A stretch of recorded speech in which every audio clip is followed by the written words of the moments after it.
Hello, and welcome back to Gunfighter Life, the podcast where we talk about gunfighting the right way from a Judeo-Christian worldview, with God at the center. As always, I'm your host, Michael Melito. First and foremost, I'm a Christian. I don't apologize for that. God is number one, period. I hope to recognize that in everything that I do, and this podcast is no different. I grew up hunting and shooting at a very early age in the South, joined the Marine Corps at 17, couple of combat tours in Iraq. After that, I was an urban warfare instructor for the United States Marine Corps under Mojave Viper. I served in law enforcement, LAPD, both regular assignments and more specialized assignments in law enforcement, as well as serving in the United States Army, both full-time and part-time, National Guard.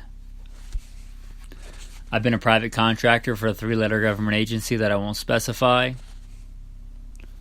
I've been blessed to win more shooting competitions than I can remember. A state rifle and pistol champion a few times over in a few different states. I've been blessed to hunt all over this beautiful country and slay all manner of beast. I've been a professional big game hunter and guide.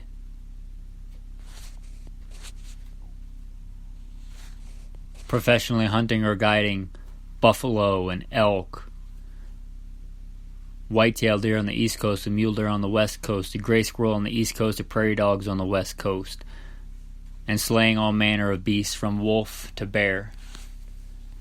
I was the commander of a tactical team in a large metropolitan area, a special response team where our primary job was to stop active shooters. Blessed be the Lord my rock, who trains my hands for war and fingers for battle. Enough about me, let's get into today's topic. Today's topic is going to be the Smith & Wesson J Frame revolver. Now, if you listen to the last episode, we just did one on the 870, which came out in 1950. And I didn't know until I researched this that the Smith & Wesson J Frame also came out in 1950. So I thought that was pretty cool.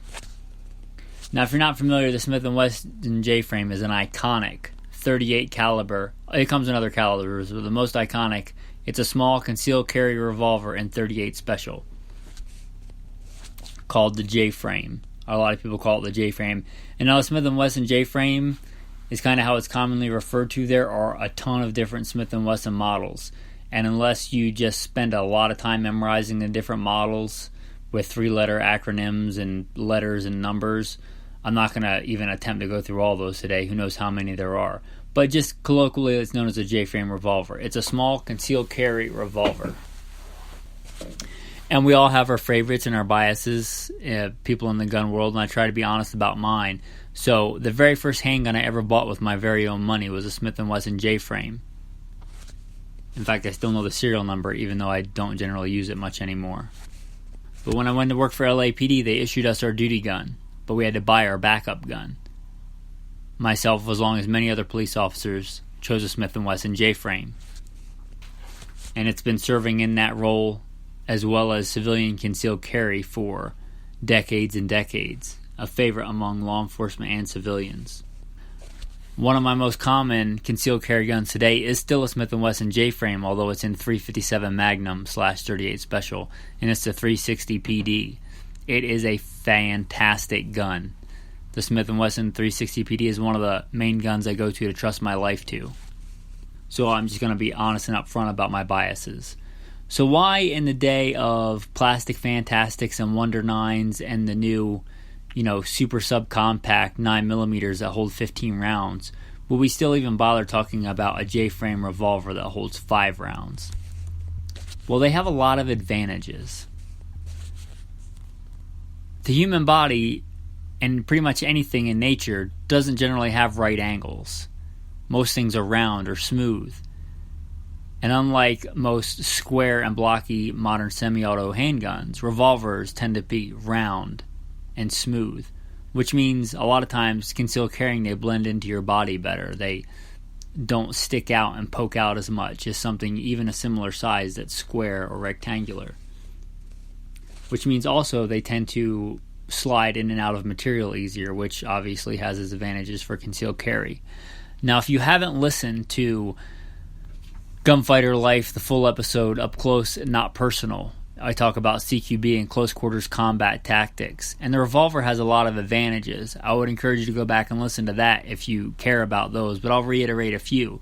One, most modern semi-autos, if you press them hard into a target, say somebody attacking you, you'll push the slide out of battery and the gun won't fire.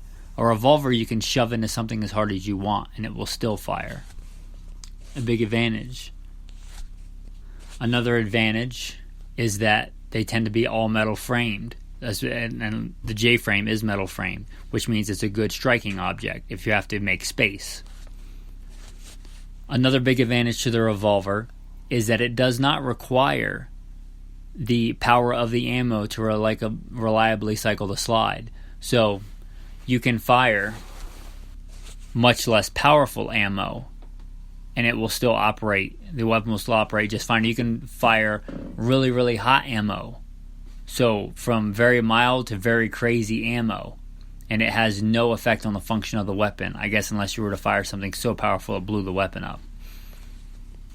So I can shoot just regular standard pressure 38 specials in my 360 PD, or I can fire, 125 grain solid copper 357 magnums. And if you're not familiar, 357 Magnum has one of the best one-shot stops in statistics of any handgun caliber. Another big advantage, especially for concealed carry CQB stuff, is that a lot of times if you've ever done any rolling around on the ground or things like that where you're struggling, if you hit a magazine release on a semi-auto, the magazine can fall out, which means you have one round left. And some guns have a magazine disconnect, meaning the gun won't even shoot if the magazine is out. So you got no rounds. A revolver doesn't have that problem. The magazine's not going to fall out. I suppose there could be a way you could hit that just the right way, push it forward, and then simultaneously push the cylinder out in a struggle. But even then, the magazine's not going to fall away. Go skidding under a car or whatever crazy thing might happen. So the Smith & Wesson J Frame has those advantages. And like I said, it comes in so many flavors. It comes in the standard, classic blued steel that probably was similar to the one that came out in 1950 that you can still buy very similarly. It comes in, obviously, stainless steel. It comes in an airweight version. And it comes in a scandium frame, which is what I have, the 360 PD. And that scandium frame one, mine I think weighs 11 ounces. So I get a 357 Magnum that weighs 11 ounces, which if you think about it is crazy light. Fantastically small. It's not uncommon for me to put it in a little black holster and go running with it because it looks like a cell phone. It's so small, and I'm still shooting 357 Magnum out of it. It's so light I could carry it in a pair of shorts and work out in it. I can go running with it. That's a massive advantage, that light and that massive amount of firepower. Now, that doesn't come without cost. You can't cheat physics. For every action, there's an equal and opposite reaction. If you get that much power and such a light gun, it is a beast to control and shoot. It is not a beginner's gun. It's not a gun I would recommend for a first time or for, the woman that's never shot before, which a lot of gun stores tend to push on women. I don't think that's the case. I think it's really more of an intermediate or expert's gun. But it has a lot of advantages, even today in the world of modern high-capacity semi-auto 9mm. And it's why it's still one of my go-to carry guns even today in 2021. Let's talk about some of the other cool options. We talked about the 360 PD, which is a super light scandium frame. They also make a super light scandium frame in 22 Magnum. So you'd still get the lightweight of the gun. You'd get 22 Magnum, which is nothing to be sneezed at. And it would have far less recoil. And that would be a nice little running gun, pack gun, hiking gun. Super lightweight. Let's talk about a couple of other cool options. Now, generally, the Smith & Wesson J Frame in 38 caliber has 5 shots, but they have come out with some 6-shot versions in 327 H&R, and more recently the 327 Federal, which is a pretty awesome cartridge. I don't own any. I don't plan to own any. But if you wanted something and you didn't already have a bunch of 38 Special 357 Magnum guns, 327 Federal Magnum has some pretty awesome ballistics. Maybe I'll do a cartridge talk on that one day. Better know a cartridge on 327 and the 327 caliber. There's a bunch of different ones. So if you got a gun in that caliber, you could shoot 327 Federal mag, you could shoot 327 H&R mag, and a bunch of other the 32 rimmed revolver cartridges. There are quite a few. So you have a lot of different options in shooting in that caliber, and I think that's pretty cool and worth mentioning. So if you're thinking about a gun, if you're thinking about a concealed carry gun, if you're thinking about a revolver, I'm not saying it's the only one out there, but it's still relevant from 1950 to 2021. So really give some thought to the Smith & Wesson J Frame. With that, guys, I'm going to say thanks for listening to Gunfighter Life. Don't forget to like, subscribe, comment, share with your friends. Your one-stop shop is GoodShepherdTraining.com. If you'd like to support for the fraction of the cost of a box of ammo, consider going to GoodShepherdTraining.com, scrolling down, and there is a link there for Patreon. For as little as $1, you can help support the podcast and the message. If you like this podcast, and we also like Alpha Male Podcast, and if you care about the really important stuff, Simple Man Sermons, the preachings of a simple man called by God to share the good news of Jesus Christ. As a thanks for staying tuned till the end, I'm going to give you a little tactical tip. This tactical tip is about puppies. And who doesn't love puppies? Especially tactical puppies.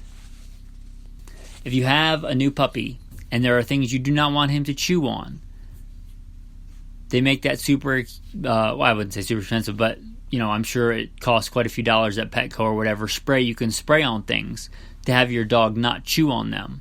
Sour apple spray or things like that. But you can also just get a rag or a sponge and put dish soap on it and rub it on the corners of your door or on the corners of your cabinets or on your, handles of whatever. And if you've ever had soap in your mouth because you said a word you weren't supposed to, you know that that's a pretty bad experience. So it's automatic negative reinforcement. So just taking a dish soap or just taking dish soap on a sponge or a rag and wiping it on things you don't want your dog to chew on may help correct that problem.